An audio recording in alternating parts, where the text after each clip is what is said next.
শিবের এই শূন্য রূপটি হলো মহাবিশ্বের সৃষ্টির আগের অবস্থা। মন দিয়ে শোনো, কিন্তু একটা ছোট ছোট কথাগুলোকে ছাড়বা না। যুক্ত ক্রিয়াযোগ, সুষুম্না অন্তর্মুখী প্রাণায়াম, সম্ভাবী মহামুদ্রা, কপালভাতি শিখতে চাইছেন? শিবের এই শূন্য রূপটি, শিব কি শূন্য,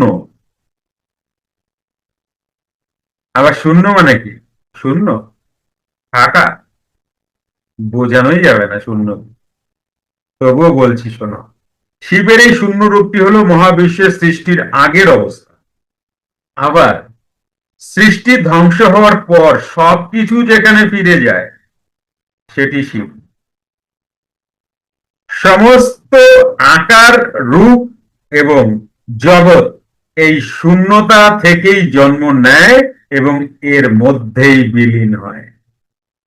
শিবের এই অবস্থায় কোনো নির্দিষ্ট নাম, রূপ, রং বা আকার থাকে না। তিনি এখানে নির্গুণ এবং নিরাকার। কোনো সীমা বা বন্ধন না থাকায় এই শূন্যতা আসলে অসীম, ইনফিনিটি। অ্যাকচুয়াল শিব, যারে জানতে হবে, যারে জানো না, যারে জানো না। এবার কে কি, তুমি কি কি করে পাবা? এখানেও একটুখানি টাচ দেওয়া আছে। সম্পূর্ণ শান্ত, নিস্তব্ধ এবং পরম চৈতন্যের এক অবস্থা। এই যে শিব অবস্থা দেখো, আমার পেছনে বসে আছে শিব অবস্থা দুজন। মন যখন সমস্ত চিন্তা, অহংকার এবং বাসনা থেকে মুক্ত হয়ে সম্পূর্ণ স্থির, তখন মানুষ ওই শিবত্বের বা শূন্যতার স্বাদ পায়। কোন অবস্থায় শূন্যতার স্বাদ পায়? এই অবস্থায় গিয়ে। শিবের শিবের মূল শিক্ষা হলো অদ্বৈত বা অভেদ তত্ত্ব। মহাবিশ্বের সবকিছুই এক এবং অভিন্ন উৎস থেকে এসেছে। শিব আসলে শূন্য। সনাতন দর্শন এবং আধ্যাত্মিকতার এই তত্ত্বটির অত্যন্ত গভীর। এটি কোনো অভাব বা কিছু না থাকায়, এটিতে কোনো অভাব বা কিছু না থাকা নয়। মানে কোনো কিছুর অভাব তাই শূন্য, কিছু না থাকা তাই শূন্য। এটি বরং পরম অবস্থা। সংক্ষেপে বলতে গেলে, শিব যে শূন্য তা আসলে সবকিছু ধারণ করে রাখার মতো এক মহাশূন্য।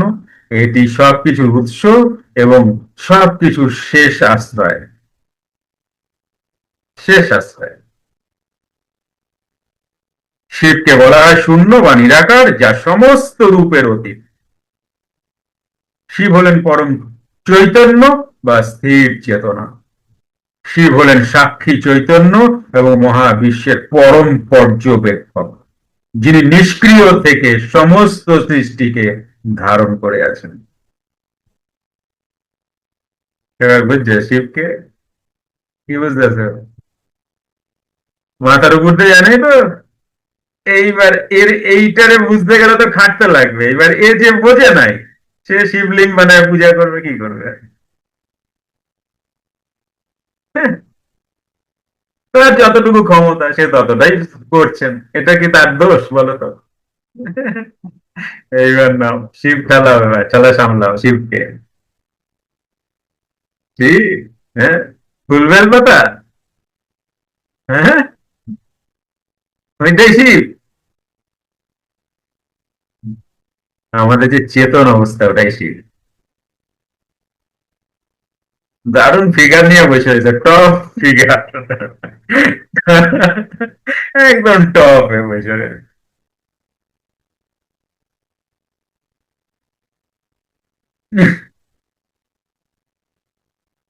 অসম্ভব সুন্দর, সুপুরুষ দেখতে, যা দেখানো হয়, তাই না, বডিতে।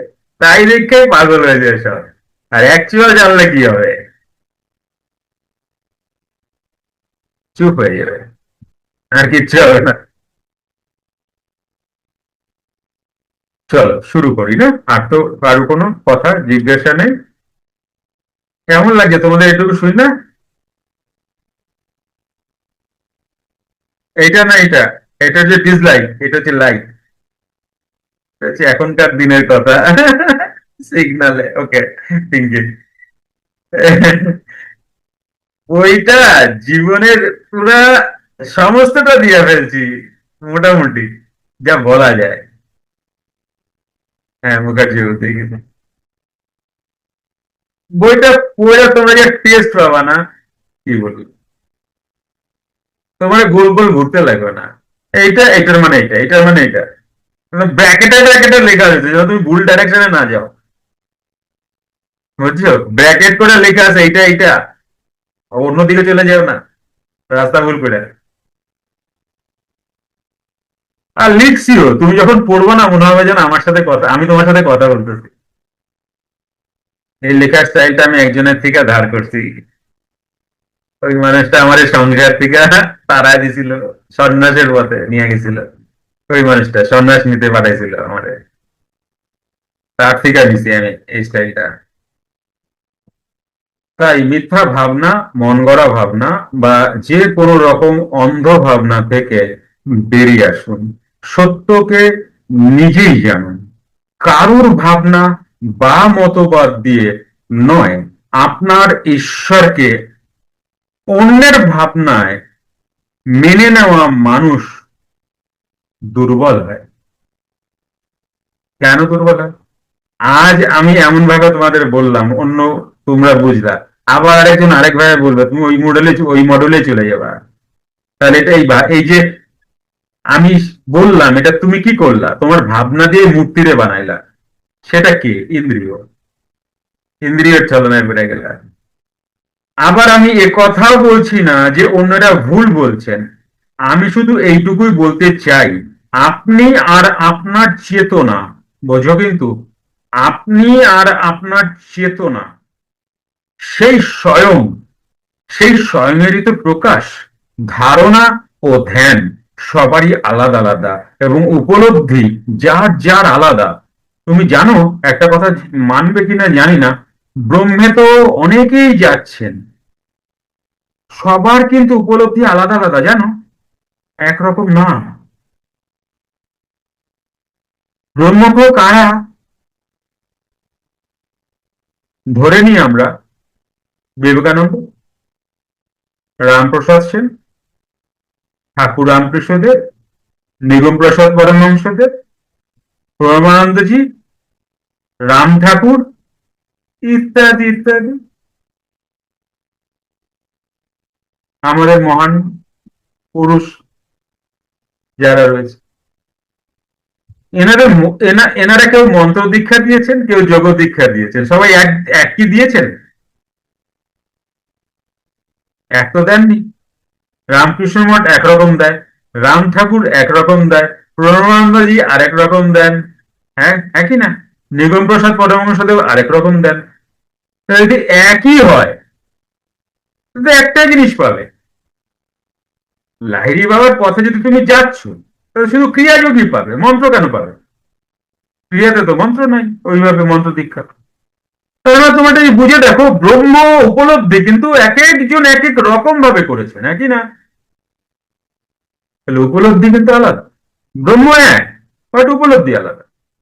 যারা অন্যের উপলব্ধিতে ভাসেন, তারা নিজের ইন্দ্রিয়দের প্রলোভনে পড়ে সময় নষ্ট, শুধু তাই নয়, একটি জীবনও নষ্ট করতে পারেন। শুধুমাত্র নিজের গুরু ছাড়া অন্য কারুর মত ও পথ আপন করে নেওয়া উচিত হবে কিনা ভেবে দেখুন, হে আমার প্রিয় পাঠক, ভেবে দেখুন আমার প্রিয় পাঠক। এই যে আমি, এটা হচ্ছে আমার এই যে প্রিয় পাঠক, বারবার বইটাতে লেখা আছে, যেন মনে হবে আমি তোমার সাথে কথা বলছি। আর এই যে প্রিয় পাঠক, এটা পেয়েছিলাম মহাত্মা শিশির কুমার ঘোষ অমিয় নিমাই চরিতে, উনি এই কথাটা বারবার ইউজ করেছেন, আমার ভালো লেগেছে। অমিয় নিমাই চরিত কেউ পড়েছ? না বোধ হয়। চৈতন্য চরিতামৃত, চৈতন্য ভাগবত, এটারই গদ্যাংশে করা, বুঝেছো? চৈতন্য চরিতামৃত তো পদ্যে, চৈতন্য ভাগবত পদ্যে, আর এই দুটোকে গদ্যাংশে করে আমিও নিমাই চেরি, মহাত্মা শিশির কুমার ঘোষ, বারাসাত ভাই, বিরাট জমিদার। নাম তোমরা শুনে থাকবে। আমাদের হাবড়া থেকে দাঁড়াতেন, চৈতন্য কলেজ করেছিলেন ওনার ভাই, তোমরা জানতে পারো। অনেক অবদান বারাসাতের মধ্যে। চলো তাহলে আজকে একটু যোগীরাজ কথা বলি, রাতও তো অনেক হলো। চলো চলে যাই না। গুরু ব্রহ্মা গুরু বিষ্ণু গুরুদেব মহেশ্বর, গুরুরেব পরম ব্রহ্ম তস্মৈ শ্রী গুরুবে নমঃ। অজ্ঞানতিমিরান্ধস্য জ্ঞানাঞ্জন শলাকয়া চক্ষুরুন্মিলিতং येन তস্মৈ শ্রী গুরুবে নমঃ। জয় গুরুদেব, জয় গুরু ভগবান। তন্ত্র মতে পঞ্চম মকারের সাধন প্রধান, ইহা তিন প্রকার: তামসিক, রাজসিক ও সাত্ত্বিক। ইহার মধ্যে নিশ্চয়ই সাত্ত্বিক প্রধান। পঞ্চম মকার যথা মদ্য, মাংস, আহারে, মৎস্য, মুদ্রা ও মৈথুন। মার মার কাট কাট, এই সাধনা! ওহ, ছাইরা কেউ ক্রিয়াযোগী হবে মনে হয়? মদ্য, মাংস, মৎস্য, মুদ্রা ও মৈথুন। যাহারা রাজসিক বা তামসিক ভাবাপন্ন, তাহারাই বাহ্য পঞ্চ মকারের সাধন, মকারের দ্বারা সাধনা করিয়া থাকেন। কারা করেন এটা? এই যে আহারে কারা করেন এটা? তামসিকরা। যেমন ইহাতে আত্ম সাক্ষাৎকার হয় না, কিন্তু সাত্বিক পঞ্চ মকার স্বতন্ত্র, এটা কিন্তু টোটালি আলাদা। রাজসিক বা তামসিক ভাবে পঞ্চম মকার সাধন যে নিকৃষ্ট, তাহা শাস্ত্র বলিতেছেন। কি বলিতেছেন? মদ্যপানের দ্বারা যদি মানুষ সিদ্ধি লাভ করে, তাহা হইলে মদ্যপায়ী পামরেরাও সিদ্ধি লাভ করুক, কোন অসুবিধা নেই। মাতাল্লা সিদ্ধি লাভ করে নালায় পড়ে থাকে, কি বলো? হ্যাঁ, হ্যাঁ, তাহলে সিদ্ধি লাভ করে গেছে, নালায় পড়ে গেছে। এই সিদ্ধি লাভের জায়গা কোনটা? নালা, নর্দমা, পচা জায়গা। কারণ তামসিক সাধনা। মাংস ভক্ষণ করিলে যদি পূর্ণ গতি হয়, তাহা হইলে সকল মাংসাশীরই পূর্ণ হোক। তাহলে বাঘ সিংহর পূর্ণ হইয়া একদম হে দেবেশী। স্ত্রী সম্ভোগের দ্বারা যদি মোক্ষ লাভ হয়, তাহা হইলে স্ত্রী সেবা দ্বারা সকলের মুক্ত হোক, সকলেই মুক্ত হোক। অতএব সাত্বিক ভাবে পঞ্চম মকারের প্রথম মকার মদ্যপান কাহাকে বলে? শাস্ত্র বলিতেছেন, হে বরাননে, ব্রহ্মরন্ধ অর্থাৎ সহস্রার হইতে যে অমৃত ধারা নিঃসৃত হয়, তাহা পান করিয়া যিনি আনন্দিত হন, তাহাকেই মদ্য সাধক বলে। যোগীরাজ এই মদ্য বা কারণ বাড়ি পান করিয়া সর্বদা ভগবত নেশায় মাতিয়া থাকিতেন। সাত্ত্বিক ভাবে দ্বিতীয় মকার মাংস ভক্ষণ কাহাকে বলে? শাস্ত্র বলিতেছেন, মা অর্থে, মা শব্দে রসনা, রসনার অংশ বাক্য, ইহা রসনার প্রিয়। যে ব্যক্তি রসনাকে ভক্ষণ করেন, অর্থাৎ বাক্য সংযম করেন, তাহাকেই মাংস সাধক বলা হয়। জিহ্বা, জিহ্বা নাড়িয়েই তো বাক্য আসছে, হ্যাঁ কি না?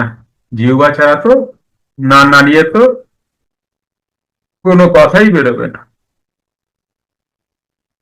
তাহলে এই যে বাক্যে যে সংযম, জিহ্বাকে যে সংযমে আছেন, মানে কম কথা বলেন এবং সংযমেই, কথাতে, তাহাকে মাংস সাধক বলা হয়। গুরুপদেশে তালুমূলে জিহ্বাকে প্রবেশ করাইলে কথা বলা যায় না। এই অবস্থায় অধিক প্রাণকর্ম করিলে ইচ্ছার নাশ হয়। তখন ইচ্ছা না থাকায় বাক্য বলে কি? সুতরাং জিহ্বার সংযমে বাক্যের সংযম হয় এবং এই জিহ্বার কর্মী সাধককে মাংস সাধক বলে। তৃতীয় পঞ্চম, মকার মৎস্য কাহাকে বলে? শাস্ত্র বলিতেছেন, গঙ্গা ও যমুনা এই দুইটি নদীর মধ্যে দুইটি মৎস্য সর্বদা বিচরণ করিতেছে। যে সাধক এই মৎস্য ভক্ষণ করেন তিনি মৎস্য সাধক। গঙ্গা ইরা এবং যমুনা পিঙ্গলা, এই দুই নারীর মধ্যে সর্বদা যে শ্বাস প্রশ্বাস চলিতেছে তাহাই মৎস্য। যে যোগী প্রাণকর্মের দ্বারা প্রাণকে স্থির করিয়া শ্বাস প্রশ্বাস রূপ দুই মৎস্যকে ভক্ষণ করেন, অর্থাৎ স্থির করেন, তিনি মৎস্য সাধক। দুই শ্বাস প্রশ্বাসকে ভক্ষণ করে কোথায় যান? সুষুম্নায়। সুষুম্নায় থাকা মানে কি? সাত্বিক। গুণাতীত না, কিন্তু সাত্বিক গুণ সুষুম্নায়। কেমন? গুণের বাইরে যেতে পারিনি এখনো, বুঝেছ? যুক্ত ক্রিয়াযোগ সুষুম্না অন্তর্মুখী প্রাণায়াম সম্ভাবী মহামুদ্রা কপালভাতি শিখতে চাইছেন? প্রতি সপ্তাহে মঙ্গল, বুধ ও বৃহস্পতিবার রাত 8টা থেকে 9টা অবধি জুম অনলাইনে নিজের বাড়ি বসেই শিখতে পারবেন। যোগাযোগ জ্ঞানী গুরু কমিউনিটি। Phone number 9903680146।